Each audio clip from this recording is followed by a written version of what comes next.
આપવાની, તો જે લોકોથી જે કંઈ બને એટલું યથાશક્તિ દાન આપે તો ઉપર સ્લેબ ભરવાનું ને એવું ચોમાસા પહેલા આ મંદિર છે જૂનું 400 વર્ષ પહેલાનું. જય માતાજી મિત્રો, કેમ છો? તો બધા મજામાં જશો. ફરીથી નવા વિડીયોમાં તમારું હાર્દિક સ્વાગત છે. આજે તો જામકંડોરણાથી ગોંડલ રોડ ઉપર જે રંગપર અને ધોળીધારની વચ્ચે જે ખોડિયાર માતાજીનું મંદિર આવેલું છે, તમે પાછળ જોઈ શકો છો. ખોડિયાર માતાજીનું મંદિર છે. એ મંદિરના નિમિત્તે આજે આપણે આ વિડીયો બનાવેલો છે. ખાસ હેતુ એ મંદિરના માટે જ આ વિડીયો બનાવેલો છે, ના તો કોઈ મારા લાભ કે મારા કોઈ સ્વાર્થ માટે આજે વિડીયો નથી બનાવેલો. પણ ખાસ કરીને જે આ ખોડિયાર માતાજીનું મંદિર છે, મંદિરના નિમિત્તે આ વિડીયો બનાવેલો છે.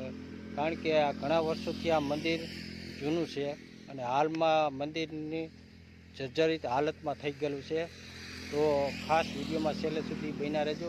તમને હું આગળ આ મંદિર બતાવું કે આ મંદિરની હાલત કેવી થઈ ગઈ છે. અને ખાસ કરીને જે મારા મિત્રો છે તેમની પાસે સાથ નહીં તો સહકાર થોડો પણ તમે સહકાર આપશો તો આ કામ સરળતાથી બની શકે છે. તો ચાલો તમને હું અંદર જઈને બતાવું કે આ મંદિરની કેવી હાલત છે.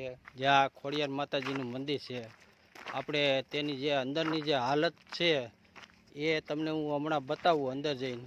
તો ખાસ કરીને વિડીયોમાં છેલ્લે સુધી બન્યા રહેજો.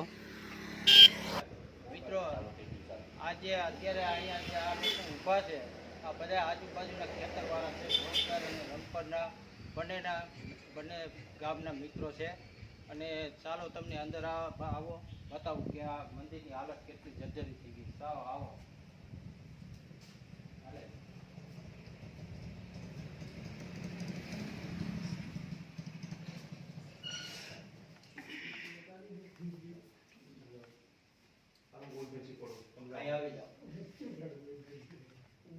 હવે આ છે અત્યારે આ દિવાલની સ્ટાઇલ છે, આ બધી નીકળી ગઈ છે. આ બધું નોખું પડી ગયું છે. અને અહીંયા આવો, અહીંથી આ બધું નોખું પડી ગયું છે. અને આ ઉપર જુઓ છત બધી વિખાઈ ગઈ છે. અત્યારે જે ચોમાસાની અંદર ગમે ત્યારે આ વસ્તુ પડી શકે એમ છે.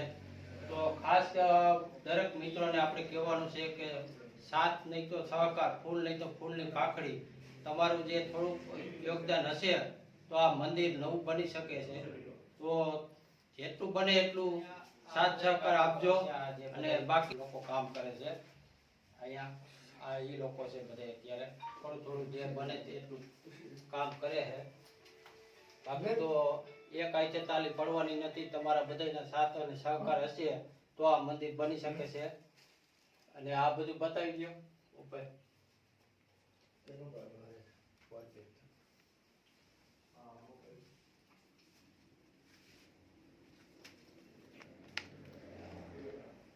અત્યારે આ જે છત છે ને, છત આખી વિખાઈ ગઈ છે. ચોમાસાની અંદર પાણી પણ પડે છે. અને અત્યારે જે આ મંદિર છે માતાજીનું, હાલમાં અહીંયા કોઈ સાધુ કે સંત અહીંયા છે નહીં.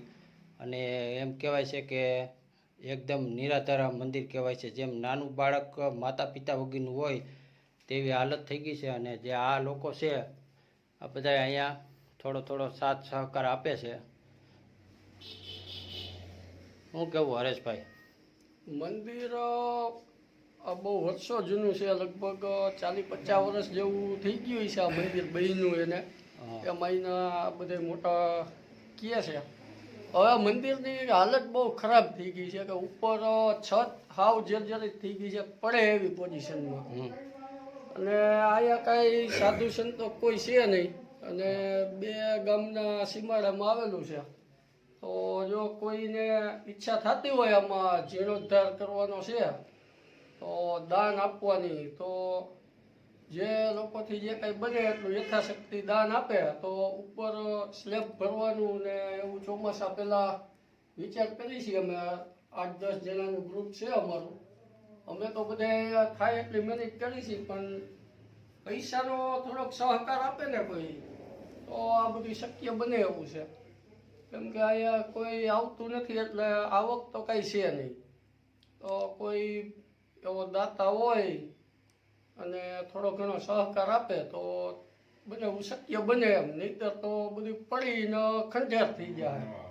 અને ખોડિયાર માતાજીનું મંદિર છે એટલે જો કોઈનાથી દેવાય એટલો સહકાર આપે એવી અમારી નમ્ર અપીલ છે. તમારું નામ શું છે? મારું નામ હરેશભાઈ સાવલિયા, ગામ ધોળીધાર. હરેશભાઈ સાવલિયા, ગામ ધોળીધાર. અહીંયા બીજા લોકો છે, આપણે આ ભાઈ છે. શું નામ છે તમારું? જૂનું હોય છે લગભગ અમે ઝીણકા હતા એ વખતનું છે આ જૂનું મંદિર, વર્ષોથી. અંદાજે કેટલા વર્ષથી અંદાજે લગભગ 100 વર્ષ જૂનું હોય છે. 100 વર્ષ. તમારું નામ શું છે? ગોવિંદભાઈ બાબુભાઈ અવકાશી. ગોવિંદભાઈ. એક આ બીજા ભાઈ છે આપણે આની સાથે. શું નામ છે તમારું? મારું નામ ભાવેશભાઈ પાચાણી. ભાવેશભાઈ છે. એક આ ભાઈ છે આપણે તેની સાથે. શું નામ છે તમારું? મંદિરની હાલત શું છે અત્યારે?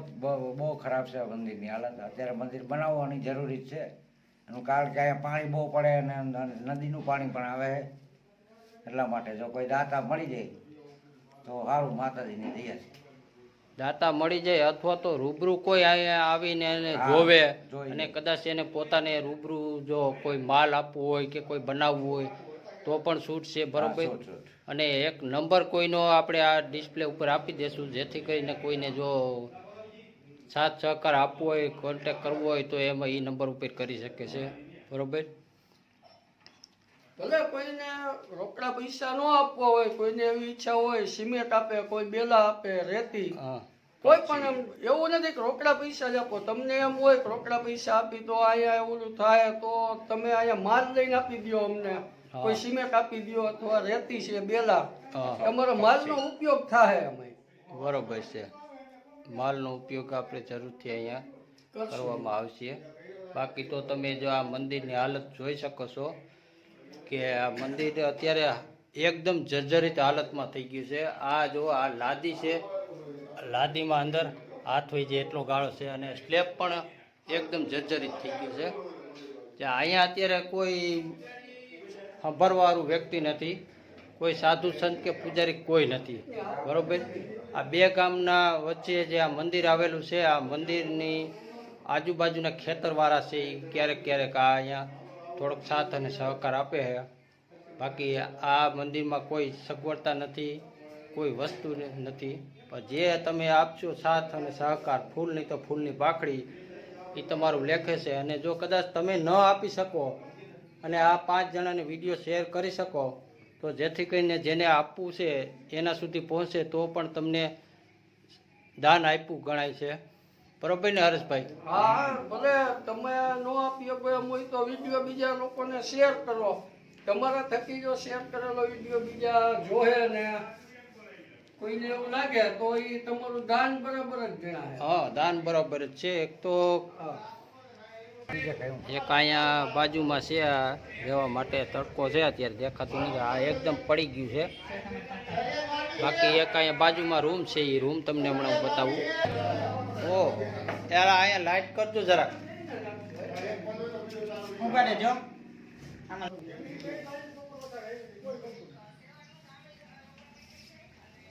આ બાજુનો રૂમ છે.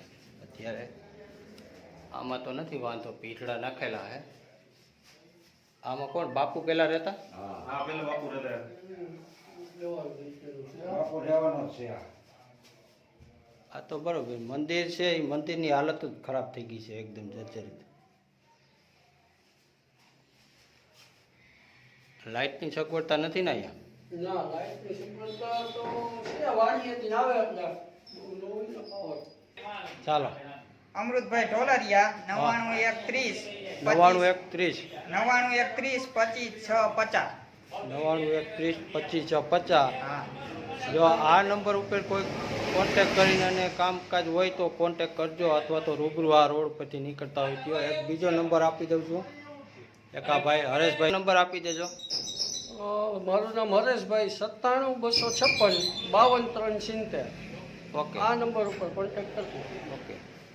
હવે આપણે આ ધોળીધારના વતની છે ગોવિંદભાઈ વઘાસિયા અને પ્રવીણભાઈ વઘાસિયા, બરોબર? આ બંને છે. આજે આપણે આનો જે ઇતિહાસ છે ને એ આપણે તેના મોઢેથી આપણે સાંભળવું છે. શું છે આનો ઇતિહાસ? આ અહીંયા ગામ હતું થોડી જોગા પીપરી ગામ હતું અહીંયા જોગા પીપળી ગામ હતું. આ બહુ જૂનું. અહીંયા આ તરફ જોગા પીપળી ગામ હતું. અટાણે ટીમ્બો પડ્યો છે અટાણે હા. કાંઈ છે નહીં એમાં. એ ગામ હતું જૂનું, અમે જોયેલું. એટલે કોઈ રહેતા એવું જોયેલું નથી, પણ મકાન પડેલા હતા એ બધું જોયું હતું અમે. હા અને આ મંદિર છે જૂનું, 400 વર્ષ પહેલાનું ઈ છે એમ. 400 વર્ષ પહેલા. હા, આ મંદિર જૂનું હા. છે. બધી જોગા પીપરીમાં આવે. જોગા પીપળીમાં આવે. હા, જૂના ગામ બધું જોગા. આ જોગા પીપળી ગામ જે અહીંયા વસતું હતું એના કેટલા વર્ષ અંદાજે થયા છે? અંદાજે વર્ષો થઈ ગયા, લગભગ 200-250 વર્ષો પહેલા હતું એમ. અને આ જે મંદિર છે ખોડિયાર માતાજીનું એનું એને પહેલાંય હતું એમ. 400 વર્ષ પહેલાનું હા, આ મંદિર, હા. આ ખોડિયાર માતાજીનું મંદિર 400 વર્ષ પહેલાનું હતું.